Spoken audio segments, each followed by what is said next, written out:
Numbers chapter 22. The children of Israel moved forward and camped in the plains of Moab on the east side of the Jordan River, near Jericho. When Balak, the son of Zippor, saw all that Israel had done to the Amorites, Moab became greatly afraid of the people. They were distressed because of the vast number of Israelites. Moab spoke to the elders of Midian, saying, "This multitude will devour everything around us, like an ox devouring the grass of the field." At that time Balak, son of Zippor, was the king of Moab.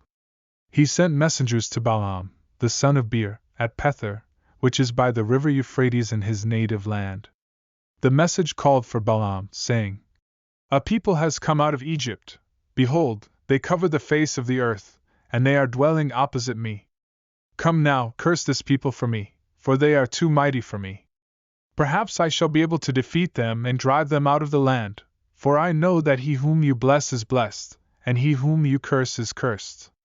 The elders of Moab and Midian departed with divination fees in hand, and they approached Balaam and conveyed the words of Balak to him. Balaam said to them, "Stay here tonight, and I will bring you word back as the Lord speaks to me." So the princes of Moab stayed with Balaam. God came to Balaam and asked, "Who are these men with you?" Balaam replied, "Balak, son of Zippor, king of Moab, has sent word to me, saying, Behold, a people has come out of Egypt, and they cover the face of the earth. Now come, curse them for me. Perhaps I shall be able to fight against them and drive them out." God said to Balaam, "You shall not go with them. You shall not curse the people, for they are blessed." Balaam rose in the morning and said to the princes of Balak, "Go to your land, for the Lord has refused to let me go with you." The Moabite princes returned to Balak and reported, "Balaam has refused to come with us." Balak then sent more distinguished princes, and even more numerous, to Balaam. They came to Balaam and said, "Thus says Balak, son of Zippor, let nothing hinder you from coming to me, for I will certainly honor you greatly, and whatever you say to me, I will do. So please come, curse this people for me." Balaam answered the servants of Balak, "Even if Balak were to give me his house full of silver and gold, I could not go beyond the command of the Lord my God to do less or more. Now please, you also stay here tonight, and I will find out what else the Lord will say to me." God came to Balaam at night and said, "If the men come to call you, rise up and go with them, but only the word which I speak to you, that you shall do." Balaam rose in the morning, saddled his donkey, and went with the Moabite princes. God's anger was kindled because he went, and the angel of the Lord stood in the way as an adversary against him. Balaam was riding on his donkey, and his 2 servants were with him. The donkey saw the angel of the Lord standing in the way with a drawn sword in his hand. The donkey turned aside from the path and went into the field. So Balaam struck the donkey to turn her back onto the path. The angel of the Lord stood in a narrow passage between vineyards, with a wall on either side. When the donkey saw the angel of the Lord, she pressed herself against the wall, crushing Balaam's foot against the wall. So he struck her again. The angel of the Lord moved forward and stood in a narrow place where there was no way to turn to the right or the left. When the donkey saw the angel of the Lord, she lay down under Balaam.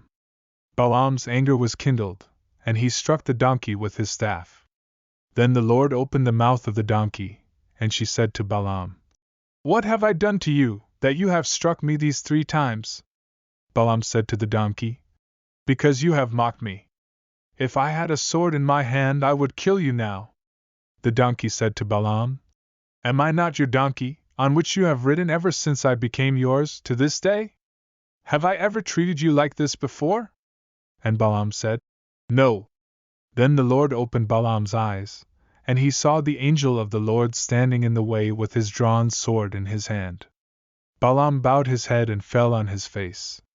The angel of the Lord asked him, "Why have you struck your donkey these 3 times?" "I have come out to oppose you, because your path is perverse before me. The donkey saw me and turned aside from me these 3 times. If she had not turned away from me, I would certainly have killed you by now, but spared her." Balaam said to the angel of the Lord, "I have sinned, for I did not know that you were standing in the way to oppose me." But now, if it displeases you, I will go back. The angel of the Lord said to Balaam, Go with the men, but speak only what I tell you. So Balaam went with the princes of Balak. When Balak heard that Balaam had come, he went out to meet him at the city of Moab, which is on the border of the Arnon, at the boundary.